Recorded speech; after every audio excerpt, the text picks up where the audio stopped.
Where is it? I got my sticky note. I wrote down so much stuff. Here it is. Okay, let me see. Now let me get my big self in position. That looks, oh, 11 seconds already gone. Okay, so this video is about Miller's Crossing. It came out in 1990, which is a good year, by the way. That was the year I was born. Ooh, excuse me. Um, see here. The names of the actors will be in the description. I think they may have played in some some popular movies, but I just for the life of me I can't remember.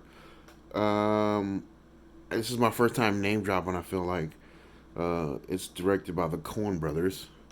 I've watched several of their movies. They seem to come at filmmaking from a different angle. That's the least I can say in a good way though. So this is the story of a. It's basically a mob story though. It's basically a mob story, but with a completely different outlook. I feel like it's not your typical mob story where they follow uh, one element of the mob, whether it be Jewish or Italian or Irish or anything. I mean, they don't focus so much on ethnic background. It's really the story of the main character, which is named Tom. Now he's the right hand man to a mob boss named Leo.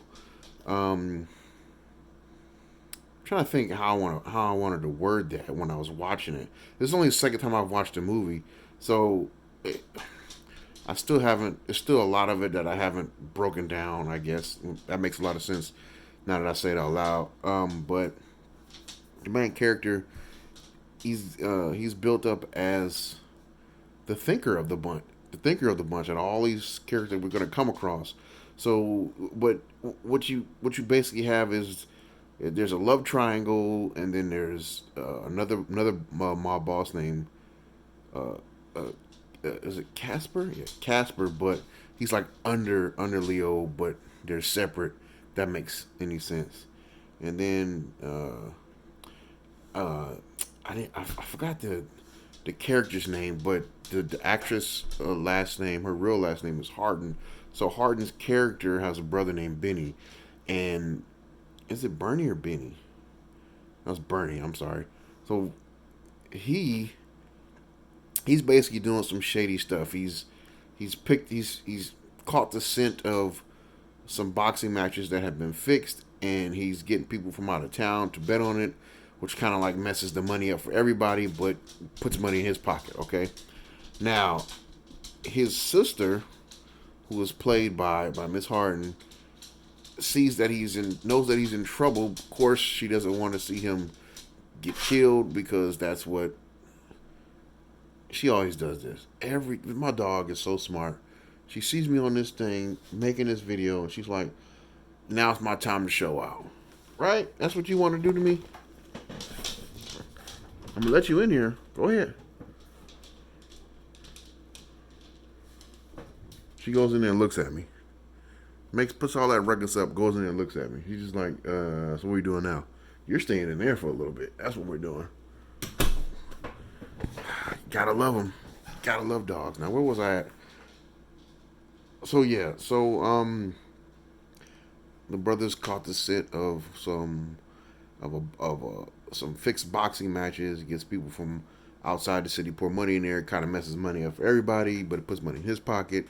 Now the person that's over this um, rigged boxing match is the underboss, which is Casper. Now he found out that it is this guy, and he wants to eliminate him, but he has to ask permission from Leo first. And Tom is his right hand man, but the sister that's played by the actress Harden, she's messing with Leo and Tom. Okay, that's where the love triangle comes in. But later in the movie, you'll figure out that it's not really a love triangle. He's just like, I, I, I get to that. I get to that. But so that's the big dilemma here. You got a guy who's messing it up for one guy, but he wants to eliminate him. but the guy he has to ask permission to eliminate, is messing with the guy that he wants to eliminate's sister. So you see, the sister's in his ear, pillow talking him, telling him, "Hey, my brother, make sure nothing happened to him." Blah blah blah blah. But it's bad for everybody. It's bad for everybody involved. Both mob bosses. It's bad for Leo and Casper. It's bad for the city if this Bernie guy stays alive, because all I have to do is eliminate, give him to that Casper guy. He'll eliminate him, and that'll be it.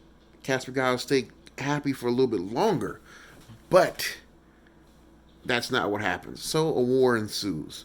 Now I have to admit, it's some of the better shootouts that I've ever seen. The fight scenes are still. I don't know if it was done purposely or not, but the fight scenes come from old Hollywood, and I feel like uh, I feel like the Leo is an actor from old Hollywood himself, and Casper's like right hand man. I guess it shows the difference between styles, because Tom is right hand man for Leo. I hope I'm not confusing anybody, because I'm kind of getting lost myself here. Um, Tom is right hand man for Leo. Um, he's like I said, he's more of a thinker. I forget the character's name that is the right hand man for Casper, but he's more of a brute. He also has a head on him. He can think, but he chooses to use more brute force, right? So, where was I going with that? I don't know. But anyway, so the broad's kind of like uses a ping pong ball, basically. She's bouncing around, making sure her brother's okay. There's some moves and plays going on in here, and basically I'm gonna spill the beans. Tom, that character, basically through the whole movie, um, is looking out for his own best interest and also the interest of Leo, even though they get into a fight, because he's constantly reacting, but he's still thinking. This reminds me a lot. I hate to bring it up. Reminds me a lot of Breaking Bad, because the main character is constantly thinking 10 steps ahead. He's playing chess, but things will arise, because it's real life, not a game. Things will arise that he'll have to act to within a moment, and the actor does such a great job, and that character is so well written that things seem to glaze over. He's never in true danger, it doesn't seem like, because he's used his ability to gauge the individuals that he's dealing with. I know for a fact this individual's capable of this and capable of that, and he may do that, may do this. So he's playing off all that, making sure he's okay. And at the end of the movie, he's basically doing it all to keep Leo safe. And he's falling head over heels for this Harden character, but she could care less about the situation. She's just like, basically, what can I get out of it? And I guess there's some type of affection that character would have for the other one. I'm not 100%, but I feel like she's not a gold digger. She's not even power hungry. I just feel like it's something to do, kind of, but I feel like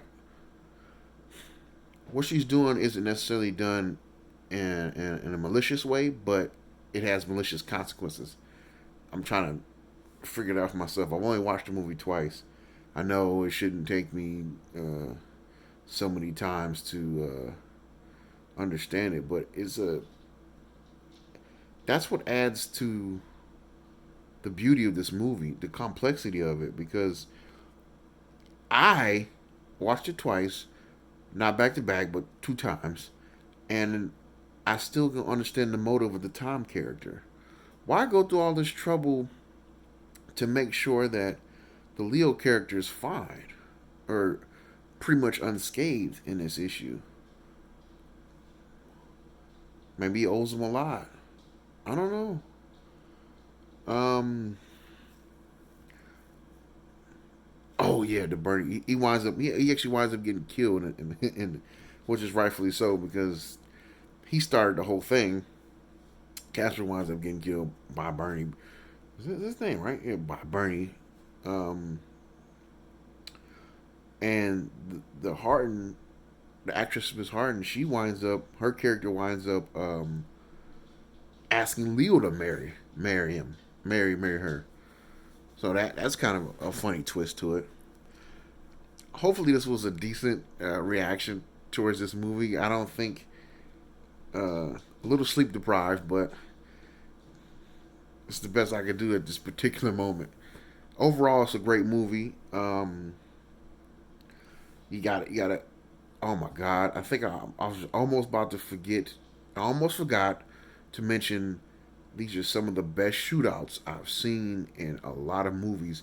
Now the choices of guns, I feel like I want to put a disclaimer out there. I'm not a firearm historian. The choices of guns are, I guess, pretty accurate, even down to the earlier Thompsons. But that's pretty much the only thing they had that had a automatic capacity. But there was one scene where they used a bomb and well, of course it's old because this movie takes place at around the turn of the century. It's a water cooled uh, heavy machine gun used by the military that the police have control over, and they're using that in a firefight. You know, Thompsons are flying everywhere. There's 45 caliber handguns, revolvers, I should say, and then there's obviously 1911s thrown around as well. But not too many rifles of the boat variety or semi-automatic. So I thought that was interesting. Um, Again, overall, it's a good movie. Secondly, hope this was a decent reaction video. I mean, I'm gonna stop trying to make excuses, but at least it's the same one. I am sleep deprived, but I enjoyed it.